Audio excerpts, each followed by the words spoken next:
Hello, everyone. I'm Ryder Booth, Vice President of Chevron's Mid-Continent Business Unit, and it's my pleasure to introduce today's keynote speaker, Chris Coe, CEO and co-founder of ER2. I first met Chris at the annual conference in 2018 when ER2 was awarded the Chevron Dorothy A. Terrell Community Impact Award. His company was recognized for their extraordinary commitments to doing well and doing good. ER2 has been recognized on the Inner City 100 list every year since then, all while sustaining its impressive growth. Established in 2010, ER2 is a certified electronics recycler that partners with Fortune 1000 companies worldwide. Under Chris's leadership, the company has grown its services far beyond refurbishing and recycling of technology hardware. When I researched ER2, the company's values spoke to me. At that time, my organization and Chevron was refreshing our culture and our identity. Reading about ER2, I was inspired by their focus on developing the unique gifts of individuals and empowering teams to have an impact for partners, the community, and the environment. I called Chris, and he shared insights on the importance of identifying the purpose of your organization. He recommended a thought-provoking book and provided helpful coaching, which is obviously one of his strengths. Chris, I'm personally impressed how you and your team are growing your business while making a difference in the world. Thank you for your advice, and thank you for ER2's partnership with Chevron as both of our companies work towards a sustainable and lower carbon future. And with that, please join me in welcoming Chris Coe. Hello, my name is Chris Coe, and I'm the CEO and co-founder of ER2. We help large organizations acquire and install new technology like computers, networking gear, servers, things like that. We recycle their old technology, refurbish it, and then donate thousands of laptops on their behalf to the underprivileged. So, I wanted to start with a story today. Now, in a wet, damp, musty basement, very typical of a home in a small town in Iowa, there's an old wooden support post in the center of the basement, surrounded by a small workshop, Christmas decorations, and homemade canned goods. That post not only supported the upstairs first floor, but it hung on it is an avocado green rotary phone. A young boy, just barely 16 years old, with trembling hands, takes the handset off the base and begins to turn the dial. Da-da-da, da-da-da. Unfortunately, his finger slips out of the circular indents mid-rotation and then starts completely over. Finally, a dial tone turns into a ring, and then another ring, and another ring. And then finally, a voice on the other line picks up. It's a young girl. She answers, and she says, "It's time." The young boy's trembling quickly moves to his chest. Shortness of breath and anxiety wreak havoc over his body. As the seconds and silence continue to tick by, he can't help but feel as if they were minutes, and then he begins to hear something. The young girl on the other line's voice turns into muffled tears, then weeping, then hysteria. That was the night that my high school girlfriend found out she was pregnant. She was in Arizona, and I was in Iowa visiting my grandparents. And as I laid in bed that night, just staring at the basement ceiling, being serenaded by the rickety dehumidifier and the buzzing of the neon Coors Light sign, I couldn't help but think how my life and all its dreams had just evaporated. Which is coincidental, since it seems like everything evaporates in the middle of summer in Iowa, as many of you might know who have been there in the humidity. This story, though, however, isn't just about a moment in time in my life. It was a story about a piece of clay that was being molded, shaped, and formed. You see, we are all clay, and our stories are just the sculptors of what we eventually become. Sometimes we're shaped into a beautiful masterpiece, but in reality, masterpieces are few and far between. In fact, if we're honest, most of us feel as if we are the result of an elementary art teacher's assignment, which ultimately turns into what most likely looks and represents At best, an ashtray, far from a masterpiece. So, what I want to share with you today is the importance and significance and weight and power of knowing how the stories that make up our lives and those around us have shaped us, molded us, and given us our identity. But most importantly, how we can use that knowledge to unlock the unlimited potential of our unique gifts that each individual and that we have the opportunity of knowing and experiencing when we get to meet them and love them well.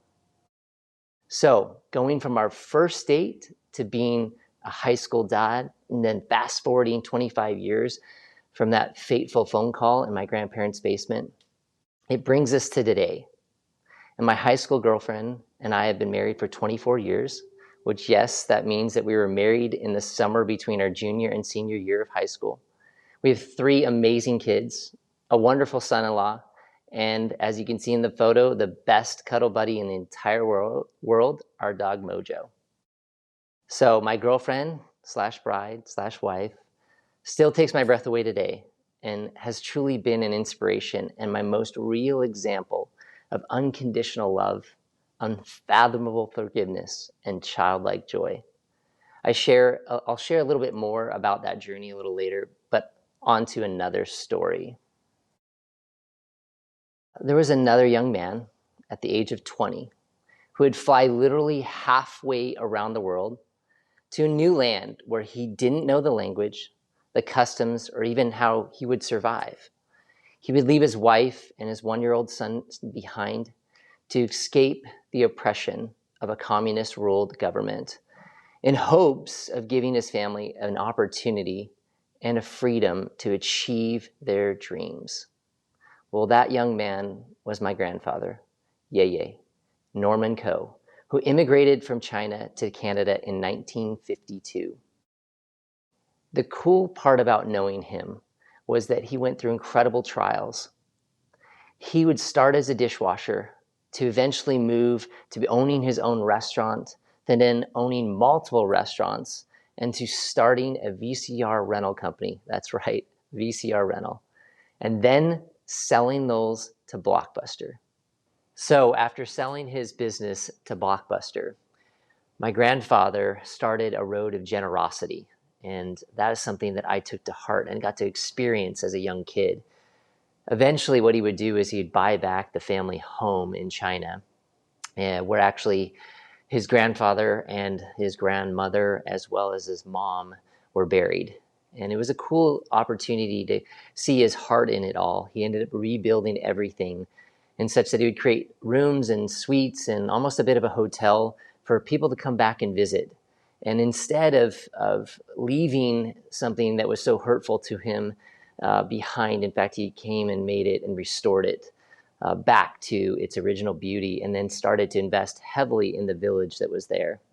So what actually happened and how that kind of transformed my life was when I wanted to own my own business, and my business partner, Rick, called me up one day. He said, "Hey, Chris, I know you want to own your own business. Let's start something together." But I had a clear vision of what that would kind of look like someday.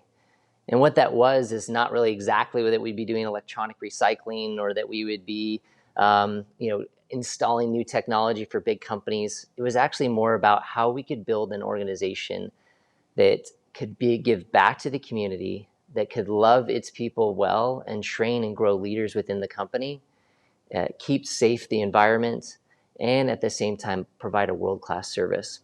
So believing in something more than just simply doing a business and making profitable was really the heart of what we did.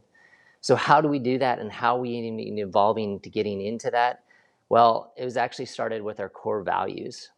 And we really started with the core values because we knew that someday that vision and that mission that we wanted to accomplish wasn't going to be able to happen without developing something that was unique to us ourselves.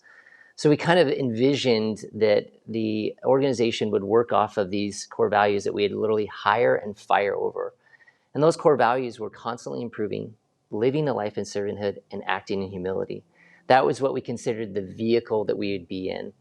And the road that we were on was our mission. And our mission was simply to provide an environment for individuals to continuously improve while growing a sustainable company. And then what that vision eventually someday would be that we hope to achieve was empowering uniqueness. And the empowering uniqueness wasn't just simply like words that we'd throw up on a billboard and say, this is what we're doing, but actually truly learning and understanding the uniqueness of the individuals that we are interacting with in our community, through our partners and clients, and our team members. And so that is something that really evolved as our overall process and things, and then eventually turned into how we actually operate our organization. Now, if I could just pause like kind of one moment on this, even though we look at these core values and say, man, this is fantastic, this is awesome, I love what you're doing with people, and man, I would love to be able to do that with our company. But the truth of the matter, it all stems from one emotion. And I really wish if there was any way possible that I could have everyone access this, that would be like the greatest joy of my life. But it's really hard because most of us live in our own perspective, in our own worldview of things. And I wish that one emotion would be able to be tapped into at any point in time. And that emotion is simply empathy. I know it seems crazy, but empathy is the root of which that we can see in a different perspective. If we don't have empathy, we lack the ability to see through others' experiences, know what they've done and what they've accomplished, but also know what they've been challenged with, things that have wounded them, things that have hurt them and shaped them who they are. So I think that's very important if we could do that, because that's what helped us start to interact with the community in unique ways. So the first thing that we started to do is like, how could we be generous as an organization and work with the community? Well, we found a few different organizations that I'd like to highlight. The first one being Advance Memphis. In Memphis, the community is extremely impoverished and they lack a lot of education. Advance Memphis comes alongside the community, helps train and teach them job skills, life skills, and how to help them navigate the world that they live in. And that was really cool because what we did is we partnered with them and we'd hire the folks out of there, and then also at the same time teach and train them skill sets that they had never learned before. And it was really cool to give them that experience because they deserved it so much. Even though that they hadn't had opportunities before, our company itself would be that platform for that. Another ministry I'd like to highlight is the one called Alongside Ministries. And that works with people that are incarcerated and are coming out of prison. They'll spend 2 years with them while they're in prison and help develop and grow and help them be able to transition well. And when they come out of prison, they spend a year at their campus going through counseling, going through different classes. But the hardest thing for a felon to ever get is a job. And we were really fortunate to be able to work with the organization to hire those folks and help them in their journey. It has been truly an incredible blessing to do that. And then we expanded beyond the borders of just our local communities, but actually internationally.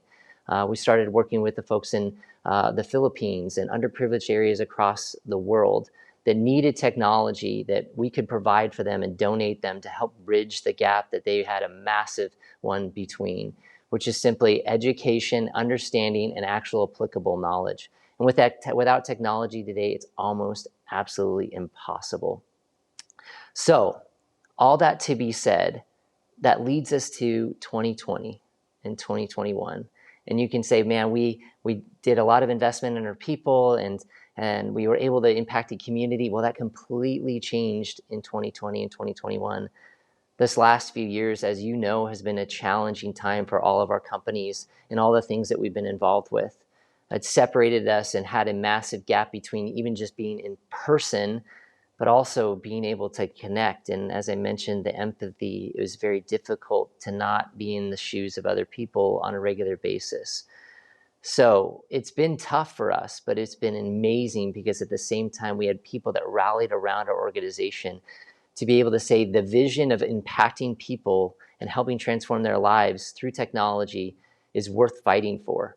And we did that. And through the pandemic, we're able to donate hundreds and hundreds of Chromebooks and laptops and devices so that people could stay connected in a time where being in person just wasn't likely. And that has been a beautiful thing to be a part of. But at the same time, it also, as you're familiar with right now, one of the big challenges is what we call the Great Resignation, where many people were evaluating far more than just what was happening in the world, but they're evaluating their personal lives and the direction they were going and things that they were doing, and whether they should be at the job that they're at or whether they should explore something new. And it reprioritized things in life when you're challenged with something that could take your life. So it was really actually a beautiful thing. In the last few months, we've had a lot of people that have actually transitioned out of our organization, and they've transitioned to better jobs, things in which that we had hoped ER2 would be a platform. Remember how I mentioned that our organization was really about providing a place that people continuously improve? Well, that also means that they might leave your organization because the next opportunity for them to improve may not be within inside of our walls. So it was really cool to celebrate the folks, and I encourage you to do that as well. As people transition out of your organization, don't look at it as betrayal. Don't look at it as something in which, man, what did I need to retain them? But if they're going to something better and they're going to something because they've improved, celebrate them. Throw a party. Be excited, because that is what our companies should be about. Our companies should be a place where people feel safe to grow and to expand and to live a life that is of value for them, not just for our companies. So, how do we emerge stronger, which is the theme of this conference? Well, my challenge to you is simply this: dedicating to making a change to how you interact with those around you. Look beyond what the person does, but rather who the person is and what stories have molded them to be who they are, both good and bad. My hope for you is that you can create a safe place for people to be their authentic self, to be vulnerable, to heal, to be encouraged, to be served, to be truly and genuinely loved. And hopefully, just maybe, they would feel celebrated, they would feel delighted in, and may they know a glimpse of what it feels like to smile from ear to ear, because in their hearts, they feel as if they actually have great worth and value.